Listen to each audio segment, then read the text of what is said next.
Thank you, Jesus, for this day. Let's get into the video. Good morning. We're back here on a Saturday, and we're spraying some big doors for a client who we are redoing their basement for, all the cabinets. We're doing a bunch of stuff there. So that's sort of the last thing we have to do there. We'll finish up on Monday. Now today, I'm going to be finishing those big doors, but I'm also going to be cutting out all of this trim that we need for this job. So we need our crown trim that we make 3/4 by 3/4, our finished toe kick, our shoe molding that we make, any fillers, any of the screen molding we need, and then there's some other notes I just need to double check. Let's cut out this note sheet right here, and then we'll go from there. I also need to start working on the face frames, all the notes for right here, all the widths, the heights for the rails and the stiles. And once the face frame math is done, I can just double check my drawer box math, which I also have over here, behind here. And I just did this off of my cabinet widths, but I just want to double check that once the face frames are built to make sure I did that math correct.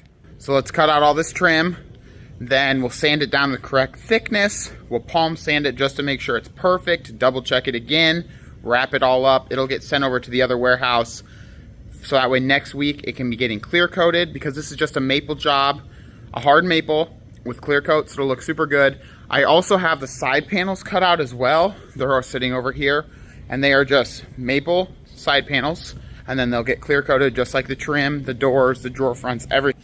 They look super good. We have the grain going in the correct orientation up and down.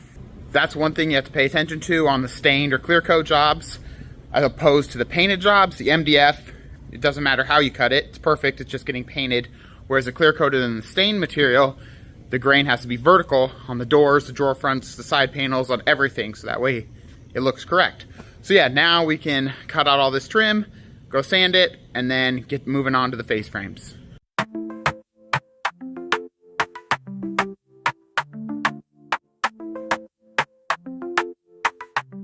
I got my face frame material ripped, the 2.5 for the top part of the upper cabinet, so that way our 3/4 trim can go here. We'll have a 3/4 inch gap. The doors will come up 1 inch. And then I have my 1.5 inch rest of the face frames all ripped down, because, and I started with these, so that way then I could get some scrap material for the trim, so that way I'm not having a lot of waste. I'll have to cut some full bores for the trim right over here, but that gets me started, and it'll be a lot less waste that way. And I overcut these for the face frames by 1/4 inch. So this is 1 3/4 right now. This is 2 3/4. What I'll do is I'll take it over here to the chop saw. I'll cut down what I need into smaller length segments that are dictated by the math.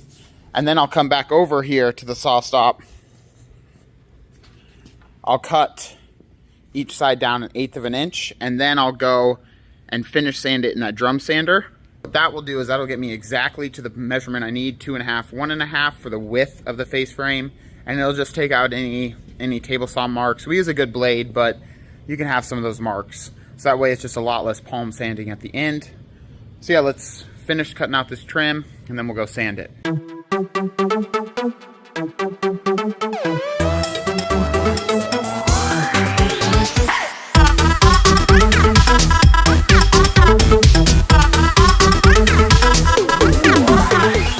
We now have all of the trim cut out, and the trim needs to get sent through that big drum sander, so that way it can get about 1/16 taken off on every single side.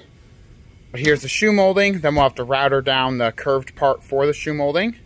Here's that crown trim, the screen molding, and then here's the actual fillers. We shouldn't need these, but I always like making these just in case. I also have the toe kit cut out, the skins are ready, and then I have to go check these doors over here. They're almost dry, the 4th coat's almost dry, and then I'll flip them and start spraying the other side. That's how they're turning out. They look super good. The grain filled in really well. Let's go drum sand all of this trim, and then we'll router out the shoe molding. We'll double check it on the sheet, make sure we have what we need, and then we'll work on those doors over there and start cutting out the face frames. Put your foot on the gas. I know you like it fast. Put your hands on the dash. I know now have our screen molding and our filler material sanded down to the correct thickness and width. I still have to do the shoe molding and the crown trim, but I'm going to come over here, flip these doors, and get 4 coats of our enamel paint onto these doors, so that way then these can be done. And yeah, let's get into that.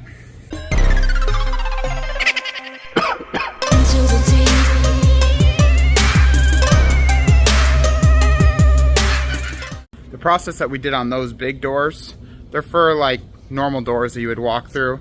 It's the same process that you would use on trim or maybe existing cabinet doors, sort of, is scuff the clear coat so that way the primer can adhere really well. Clean the door so there's no grease or contaminants on the door. Prime the door, and then we're using a product from Sherwin-Williams that it's good for trim and these big doors. It fills, especially if there's grain, it fills in the grain really, really well. And it's pretty durable. It's durable, but it just helps fill in the grain super well and leaves a really good finish.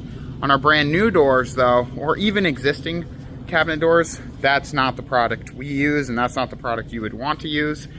It's not durable enough for everyday hard use like a kitchen is, especially with the oils and the grease from your fingers. It wouldn't hold up well for kitchen cabinet doors. So we don't use it on kitchen cabinet doors. Trim or these big doors where it's not as much use, it's perfect for. It'll be awesome. But cabinet doors, I would definitely not use this product.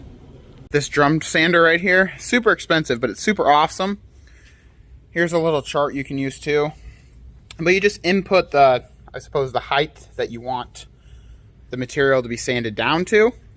And then you just make several passes and it'll sand that material thickness down to where you want it. And it'll leave a super smooth finish. And here's how you can change the sandpaper. We have 80 grit, 150 grit. I'll change it out as needed. The 150 grit is the finishing grit that you want to use for the last 1 or 2 passes. And then we'll just come through with a palm sander and get it super, super nice. These are pretty good, but as you can see, it just left a little bit of this dark spot where these are clear coated. We can't have that. So a palm sander will take that down really easy with 150 grit. Again, on stain, we don't go above 150 grit because we want the stain to soak in evenly and well and not be blotchy. But on painted or clear coat, we can go to 220 grit for the palm sander, leave a super slick finish, and everything will feel awesome and look awesome. So I need to finish this crown trim, and then I need to finish the shoe molding, and then I can palm sand everything and double check it all. How we got our start back in like 2019 was we just dealt with existing stuff. So we'd come into kitchens, we'd take off all the existing doors, label everything, tape everything off, sand, prime, spray the frames in-house, and then we'd bring all the doors back to the shop, do the exact same thing, sand, prime, spray the doors, bring everything back to the house, install it all, drill new handles or put on the existing ones. And then we eventually had somebody near our shop build us custom doors. So I'd go and measure for the custom doors. We'd take off everything that the client doesn't want, the old doors or drawer boxes or whatnot, and then we'd spray the frames, tape everything, spray the frames, get the new doors and drawer boxes from the person who used to make them for us, and then spray everything in the shop, take all the new stuff with the new hinges, new handles, new drawer boxes, new drawer box slides, go install all that. And then eventually we got things that we have now, building our own doors and our own drawer boxes. So I'd still go measure for those. We take off all the old doors, handles, hinges, screws, everything, spray the frames in-house, tape by taping everything, spraying it, and then we just go install all the new doors, drawer fronts, drawer boxes, handles, hinges, slides, everything, but we made it. And then eventually we got a CNC. And we had been building cabinets by hand for a little bit and installing those, but this CNC easy to start building full kitchens. So then I'd go measure for full kitchen cabinets.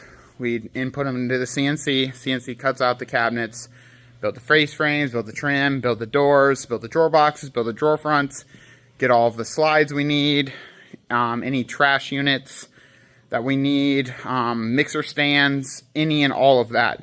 And then we just spray everything at our other warehouse in the oven with the correct product.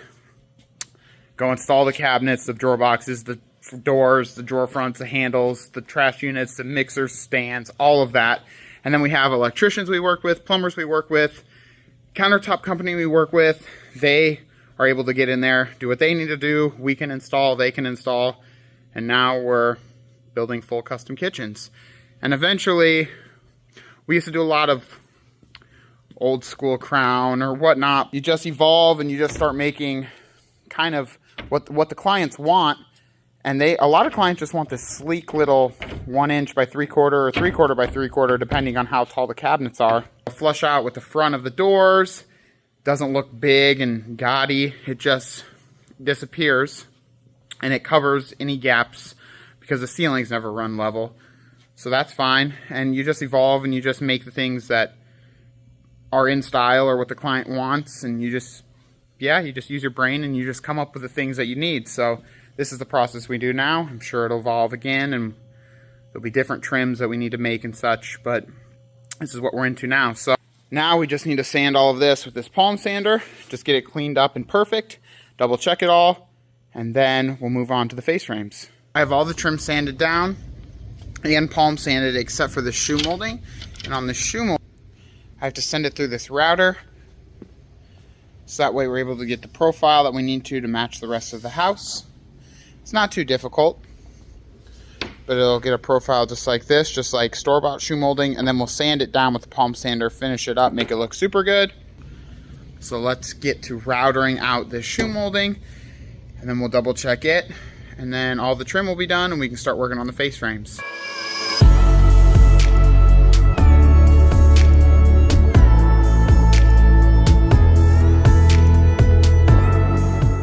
We now have all the shoe finished up and sanded.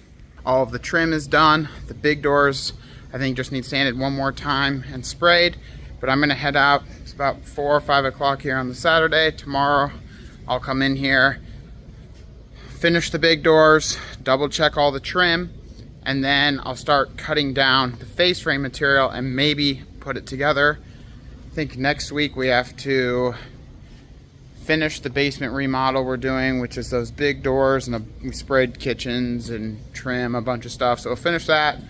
We'll install the doors from the cabinet job that we installed last week. We'll get this cabinet job ready to install the following week. And we have another job as well where we're spraying the frames, making new doors, spraying and installing all of that. So busy week next week. We'll get a head start tomorrow and go from there. Thanks for watching.